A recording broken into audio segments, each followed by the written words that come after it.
will not fear. Fear is the mind killer. I will face my fear, I will let it pass through me. I will not fear. Fear is the mind killer. I will face my fear, I will let it pass through me. I will not fear. Fear is the mind killer. I will face my fear, I will let it pass through me. I will not fear.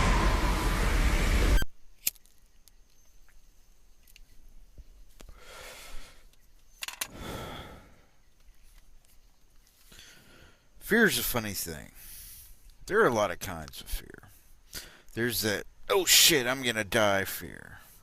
And the kill us fire fear. The kind of fear you see when you see a snake or spider, or the, oh my god, this guy's about to kick my ass kind of fear. Personally, I stopped feeling this kind of fear about a decade ago.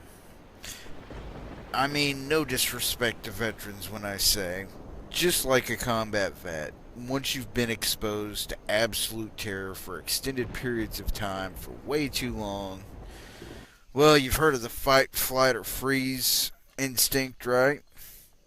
Well, there's actually a fourth option. When you're watching an action movie and our hero, Mr. Badass McBadass Pants, just drops into the slow motion zone where he's analyzing his position, opponents, works out a strategy, and boom, he suddenly unleashes all hell and the bad guys never knew what hit him. Believe it or not, that shit is real. I've been there. It's not natural, and it requires prolonged immersion in absolute terror, but you can reach a state where instead of fight, or freeze, you drop into a heightened state of awareness where your instincts crank it up to 11, you assess the situation, devise an optimal strategy, and put it into motion. This ability has literally, using the traditional definition of literal rather than the modern one, saved my life on more times than I can count. This is not a combat vet exclusive. I attained this ability by a combination of martial arts, which gives me the ability to use fine motor actions and make rational decisions when most people are resistant to large motor functions and the mental ability to make oh shit come out of their mouth. And then spending most of my life professionally climbing radio towers despite being terrified of heights. Until the day I wasn't. I remember that moment vividly, and since that day, I've never felt the kind of fear at the beginning of this story again, despite having been in many situations where I very well should have. Of course, this makes me a more effective fighter, biker, firefighter, guard, and several other activities where being able to make split-second decisions rather than panicking will save your ass. Now, this might sound like a good thing, and sometimes it is. But it comes at a cost. Someone once said, do one thing each day that scares you. I don't remember who it was, and I'm too lazy to look it up, but it might be an old Chinese proverb, or it might have been the guy who gave the speech about sunscreen. Either way, that's not an option for me anymore, and my life is lessened for it.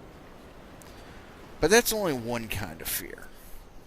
There's the fear you feel when your daughter has just been born and you're afraid to sleep because you think she might stop breathing if you're not watching her every second.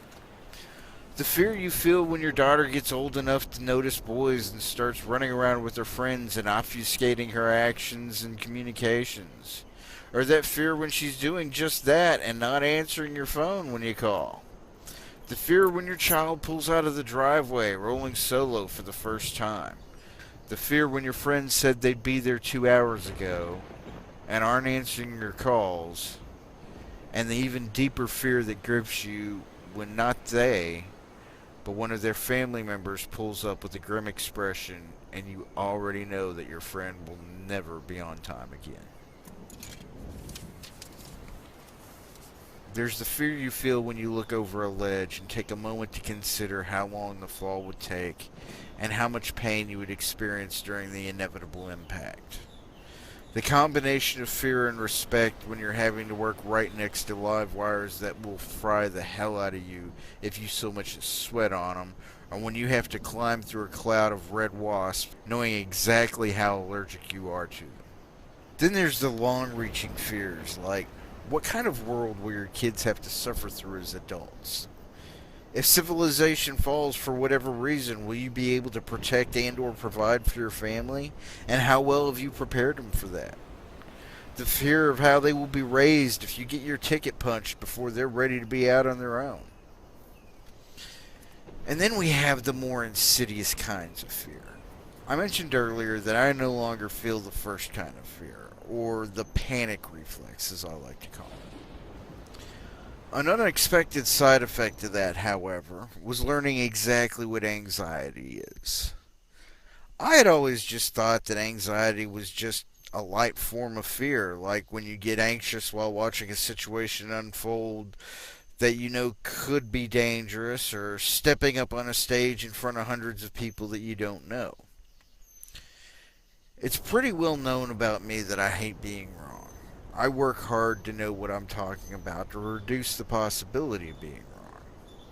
In this case, however, I was way off. I spent 3 weeks unable to leave my bedroom, much less my house. It wasn't that I was afraid to leave. I just physically couldn't make myself do it.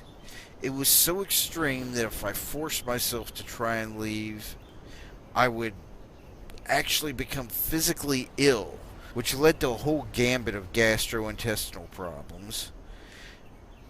I would convulse if my phone rang, and I just wanted to hide in my safe little hole and play World of Warcraft. I finally reached out to a doctor friend of mine, and he informed me that I was experiencing anxiety. That sent me for a loop. Anyway, years of medication and various types of therapy later, I've pretty much overcome my agoraphobia, though I still have serious social anxiety issues. Want me to climb a 500-foot skinny chunk of steel? Sure. Want me to run into a burning building? No problem. Want to point a gun at my face? I'm good. But you want me to walk into a room full of strangers? Not gonna happen. At least not without me being heavily medicated. This is one of the reasons I no longer run my own dojo. I love to teach, but the business, dealing with customers and parents, marketing, sales, just kick me in the nuts a few times and I'll still be happier. So yeah, anxiety sucks and it's a real thing. But the worst part is that nobody actually understands it unless they've lived it. Now, on a side note, this isn't precisely about fear, but it does tie into why I don't like being around people and I'm so introverted. I'm an empath. I don't so much experience my own emotions as I feed off the emotions of others. If the people around me are happy, I'm happy. If they're sad, I'm sad. If they're angry, well, you get the point. I brought up combat vets earlier. Many of them suffer from PTSD.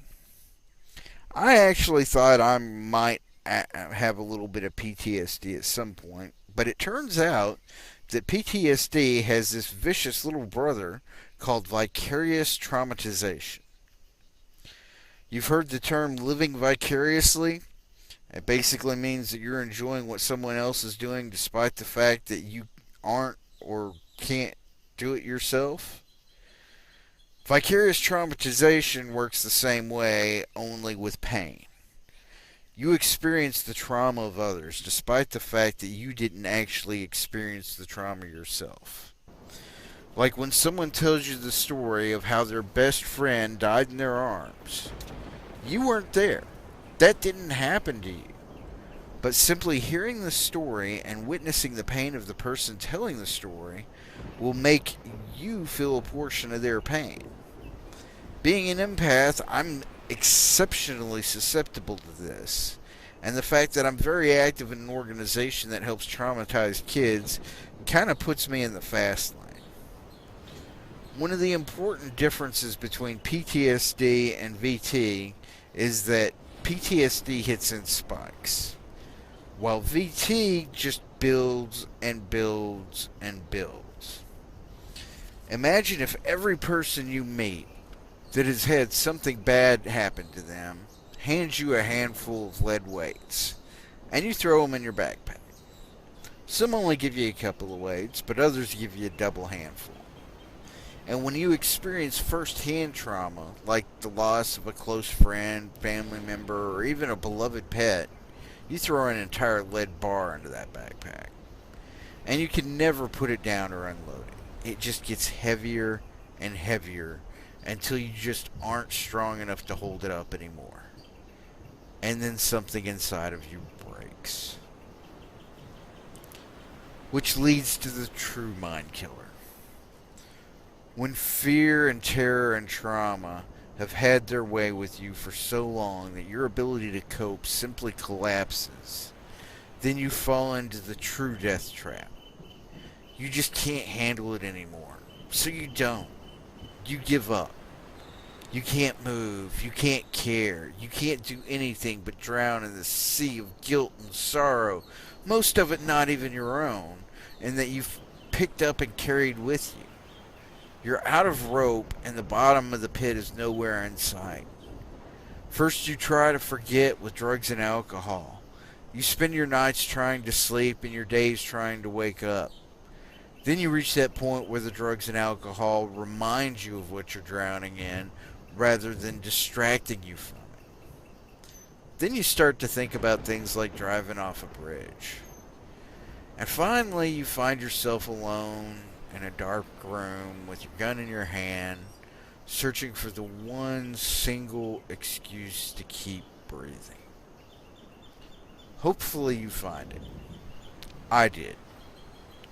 But depression is no joke. And like anxiety, you can't understand it if you haven't been there. I have dealt with depression over half my life. Originally it was manic depression, or bipolar as the cool kids call it these days. And I was okay with that. For every day I spent not wanting to live, I spent another day thinking I was Superman and living life to the extreme. Then came the moment.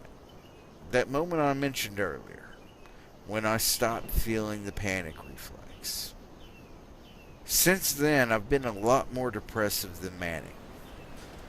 My backpack full of lead weights has gotten too heavy. I've fallen, but I've eventually managed to get back up. You learn little tricks. Used to be my bouts of depression would last for months. But I've learned a few tricks, and now I can sense it coming, and I can contain it to weeks, sometimes even days. As I record this, I'm coming from a pretty dark place. Last week was the anniversary of a close friend's death, and my former boss unexpectedly died on that very same day.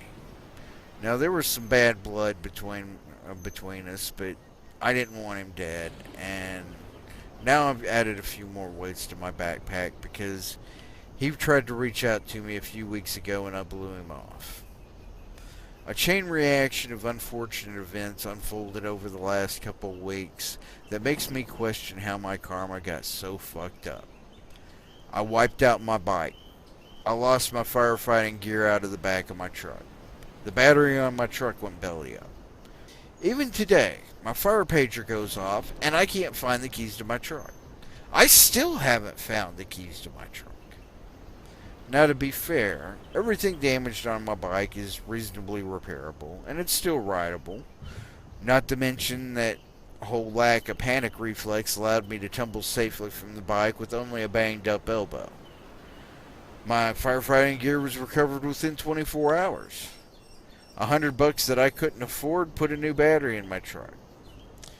I loaded my gear onto my bike to go fight fire, and then I tracked down my dad to get the spare key that he keeps in case I lock myself out of my truck, and made some copies. So everything works out. But I still had to endure the stress of those. And all I could think about was the anniversary of my friend's death.